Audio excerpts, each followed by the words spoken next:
প্রবল জনরোষের মুখে ক্ষমতা হারানোর পরেও নিজেদের কৃতকর্মের জন্য কোনো অনুশোচনা লক্ষ্য করা যাচ্ছে না আওয়ামী লীগের নেতাকর্মীদের মধ্যে, বরং পুরো বিষয়টিকে এখনও ষড়যন্ত্র হিসেবেই মনে করে দলটি। বিশেষ করে গত জুলাই অগাস্টের ছাত্র আন্দোলন দমনে যেভাবে শক্তি প্রয়োগ করা হয়েছে এবং তাতে যত প্রাণহানি হয়েছে সেটির দায় স্বীকার করে এখনও আনুষ্ঠানিকভাবে দুঃখ প্রকাশ করতে দেখা যায়নি দলটিকে।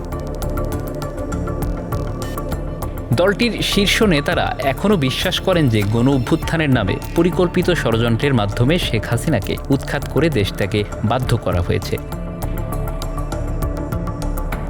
একই পরিকল্পনার অংশ হিসেবে দলটির সভাপতি শেখ হাসিনা সহ বিভিন্ন পর্যায়ের নেতাকর্মীদের নামে মামলা দিয়ে বিচারের কাঠগড়ায় দাঁড় করানো এবং আওয়ামী লীগের রাজনীতি নিষিদ্ধের দাবি তোলা হচ্ছে বলেও অভিযোগ করেছেন নেতারা। তবে এসবের মধ্যেই অগাস্ট পরবর্তী সাংগঠনিক বিপর্যয় কাটিয়ে দলটি আবারও ঘুরে দাঁড়ানোর চেষ্টা করছে। দেশে বিদেশে আত্মগোপনে থাকা নেতাকর্মীদের মধ্যে ইতিমধ্যেই যোগাযোগের একটি নেটওয়ার্ক তৈরি হয়েছে বলেও জানিয়েছেন নেতারা। তৃণমূলে কেউ কেউ এলাকায়ও ফিরতে শুরু করেছেন। কর্মী সমর্থকদের মনোবল চাঙ্গা করতে গণ অভ্যুত্থানের ৩ মাস পর সম্প্রতি আনুষ্ঠানিকভাবে প্রথম কর্মসূচি দিতে দেখা গেছে আওয়ামী লীগকে। তবে এখনই সরকার বিরোধী আন্দোলনে নামার পরিকল্পনা নেই বলে শীর্ষ নেতাদের সঙ্গে কথা বলে জানা যাচ্ছে। বরং দ্রব্যমূল্য, আইন শৃঙ্খলা নিয়ন্ত্রণ সহ বিভিন্ন ইস্যুতে সাধারণ মানুষের মধ্যে এখনও যে হতাশা ও অসন্তোষ দেখা যাচ্ছে সেটি সামনে আরও বেড়ে অন্তর্বর্তী সরকার কতদিনে জনসমর্থন হারায় আপাতত সেটি দেখার অপেক্ষা করছেন তারা। তবে বিদেশে আত্মগোপনে থেকে শীর্ষ নেতাদের বাংলাদেশে কর্মসূচি ঘোষণা করা নিয়ে দলটির তৃণমূলের নেতাকর্মীদের অনেকের ক্ষোভ দেখা গেছে। তারা বলছেন এর মাধ্যমে তারা দেশে নেতাকর্মীদের আরও বিপদের মুখে ফেলছেন। যদিও বিশ্লেষকরা বলছেন সরকার ব্যর্থ হলেও নিজেদের কৃতকর্মের জন্য জনগণের কাছে ক্ষমা না চাইলে মাঠের রাজনীতিতে ফেরা আওয়ামী লীগের জন্য কঠিন হবে।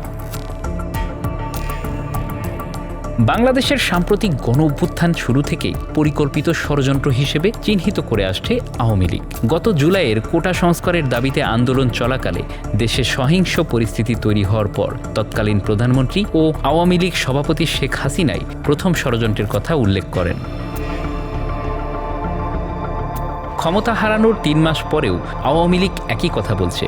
আওয়ামী লীগ বিশ্বাস করে যে শিক্ষার্থীদের আন্দোলনকে সরকার বিরোধিতায় রূপ নেওয়ার ক্ষেত্রে বিএনপি জামায়াতের পাশাপাশি বিদেশি শক্তিরও ভূমিকা রয়েছে। এর আগেও বিভিন্ন সময় আওয়ামী লীগের পক্ষ থেকে এমন ষড়যন্ত্রের কথা বহুবার বলা হয়েছে, কিন্তু টানা ১.৫ দশক ক্ষমতায় থাকার পরও আওয়ামী লীগ কেন কথিত সেই ষড়যন্ত্র রুখতে ব্যর্থ হলো, ঘুরে ফিরে সেই প্রশ্ন সামনে আসছে। রাজনৈতিক বিশ্লেষকরা বলছেন বৈষম্য বিরোধী ছাত্র আন্দোলন দমনে গত জুলাই আগস্টে শেখ হাসিনার সরকার যেভাবে বল প্রয়োগ করেছে এবং তাতে যত মানুষ হতাহত হয়েছে স্বাধীন বাংলাদেশে ইতিহাসে সেটি নজিরবিহীন।